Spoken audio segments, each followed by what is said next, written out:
దేవునికి స్తోత్రములు. పరిశుద్ధ గ్రంథం నుండి యాకోబు రాసిన పత్రిక 5వ అధ్యాయం 11వ వచనంలో సహించిన వారు ధన్యులనేసి దేవుని వాక్యం సెలవిస్తుంది. ప్రియులారా, దానికి ఉదాహరణగా మనకు ప్రక్కనే మనం చూసుకుంటాము.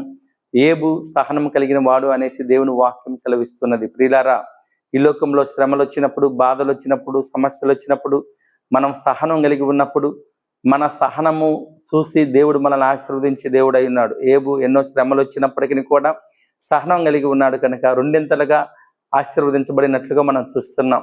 అదేవిధంగా యేసు ప్రభువారు సిలువను సహించి ఆయన మరణమును జయించినట్లు మనం చూస్తున్నాం. ప్రియులారా, నీవు నేను మనము ఈ లోకంలో సహనం కలిగి జీవించినప్పుడు దేవుడు మన జీవితాలలో అద్భుతంలో ఆశ్చర్యకార్యాలు చేసే దేవుడై ఉన్నాడు.